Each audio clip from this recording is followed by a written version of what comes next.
Bonjour, je vous présente cet ouvrage, Frédéric Gros, Marcher, une philosophie.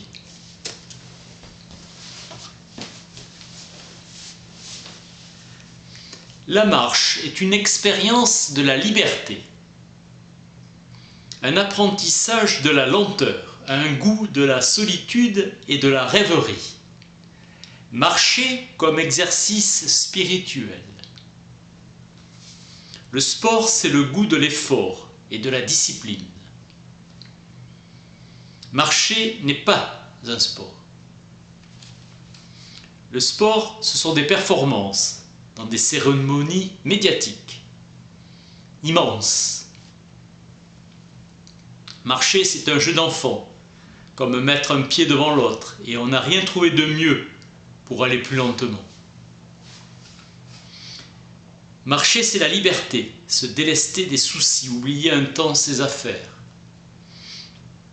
Un mouvement de déprise et on se libère du carcan des habitudes. La marche parvient à nous libérer des illusions de l'indispensable. L'état du marcheur apparaît comme une servitude volontaire. Ce qui est privation pour le citadin est libération pour le marcheur. S'apercevoir que la réalité a l'importance qu'on lui prête. Mon monde ne s'effondrera pas si je ne suis pas connecté. La liberté est une gorgée d'eau.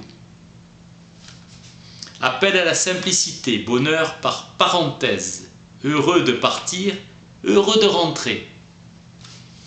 Être quelqu'un, c'est bon pour les soirées mondaines, c'est une obligation sociale qui enchaîne. La liberté, c'est de n'être personne. Marcher, c'est la liberté du renonçant. Chez les hindous, étape de l'élève, puis marié à une charge de famille, devient ermite, enfin pèlerin, vie d'itinérance. Le détachement parfait. La marche chez Kant distrait de l'œuvre, chez Nietzsche, la condition de l'œuvre. Le corps est ouvert aux grands espaces. On n'écrit pas avec ses mains, mais avec ses pieds. Gai savoir. Mes orteils se dressent pour écouter. Le corps qui monte fait effort. Il est en tension continue. Il s'agit de prendre de la hauteur. Ces aphorismes sont construits pour des renversements de perspective. Seules les longues promenades font du bien à Nietzsche. Marcher, c'est être dehors. Extrême régularité des pas, la lenteur est le contraire de la précipitation. L'illusion de la vitesse, c'est de croire qu'elle fait gagner du temps. La vitesse accélère le temps. La lenteur, c'est de coller au temps. Pour marcher, il faut de la colère. La marche comme expression de la colère. Avec Rimbaud, marcher, c'est fuir. Joie profonde de laisser derrière soi, pas question de revenir quand on marche. De la solitude, Thoreau disait « Je restais tout le temps en bonne compagnie jusqu'à ce que quelqu'un vienne me rendre visite. » On n'est pas seul quand on marche. Tout est calme, on marche en silence. C'est la fin du bavardage. Thoreau, un homme avant de parler doit voir. Tourner la page des quêtes sociales, des modes et des ragots. Marcher, c'est accompagner le temps, se mettre à son pas comme on fait avec un enfant. Dès qu'on marche, les nouvelles n'ont plus d'importance. Bientôt, on ne sait plus rien du monde. Je ne suis en marchant qu'un simple regard, sagesse qui proclame le mépris des trésors extérieurs au profit de richesses spirituelles. La richesse d'un homme dépend de son sentiment de ne manquer de rien. Ceux qui s'aliènent pour avoir toujours plus, la frugalité choisie qui n'est pas austérité. Les richesses sont plus faciles à acquérir que de s'en débarrasser.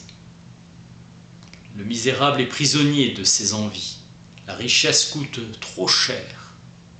Certains décident de consacrer à l'écriture le temps qu'ils donnent à la lecture. Thoreau s'accorde le temps d'écriture qu'autant qu'il aurait marché.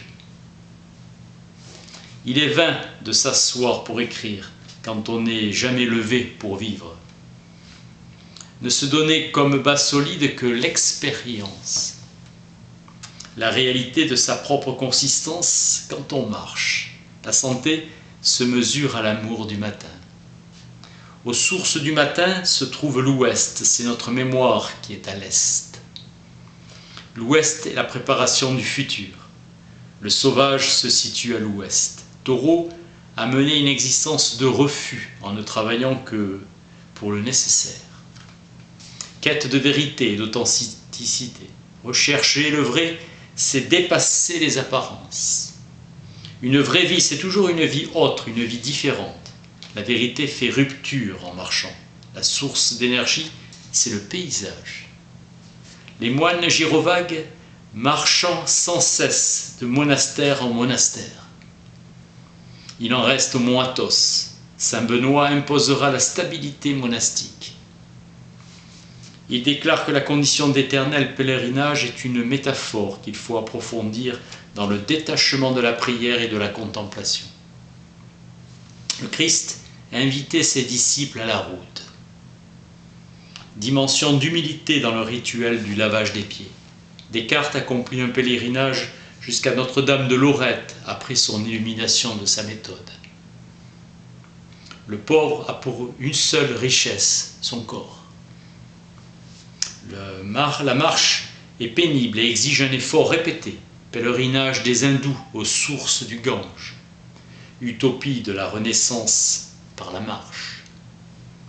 Le pèlerin du Kailash et les offrandes minérales, fleurs éternelles sur le sol, témoignage du passage.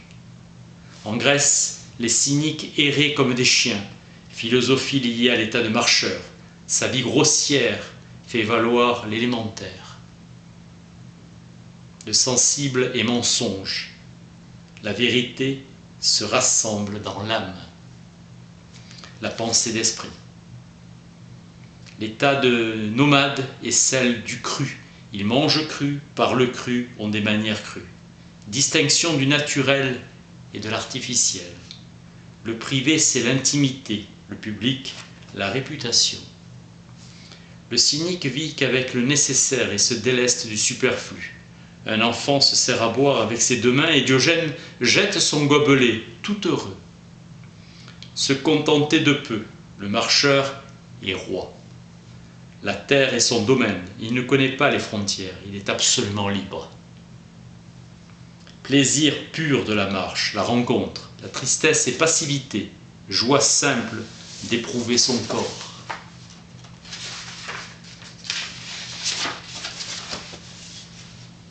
Joie d'exister, affirmation de vivre, respirer et d'être là.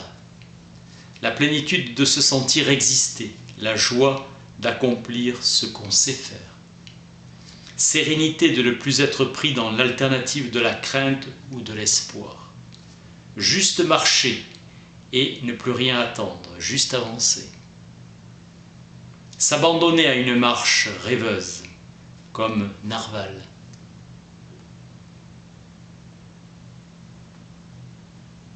La marche épanouit le délire. Toujours le même parcours pour Kant, sur l'allée du philosophe, sauf le jour de la Révolution française et lors de la sortie d'Émile de Rousseau pour se procurer l'ouvrage. Grande union mystique avec la nature. L'ennui, c'est l'immobilité du corps, confronté au vide de la pensée. En marchant, les pensées peuvent survenir, advenir. La discipline, c'est l'impossible conquis par la répétition obstinée du possible. Carl Gottlob Schelle, dans l'art de se promener, décrit le corps qui se déplie, l'esprit qui se réjouit, délivré de la courbature. Imposé par le travail. Le secret de la promenade, c'est la disponibilité de l'esprit.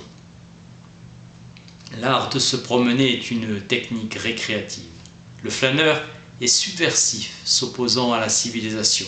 Il résiste au productivisme ambiant. On s'arrête parce que le corps craque. La respiration ne suit plus. Chuang Tzu disait que marcher, c'est articuler l'espace du monde, les pieds étant de petits morceaux d'espace.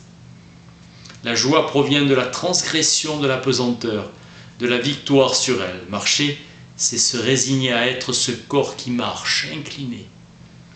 L'utile, c'est ce qui intensifie une puissance d'agir. L'inutile, c'est l'appréciation des autres ou de sa propre vanité.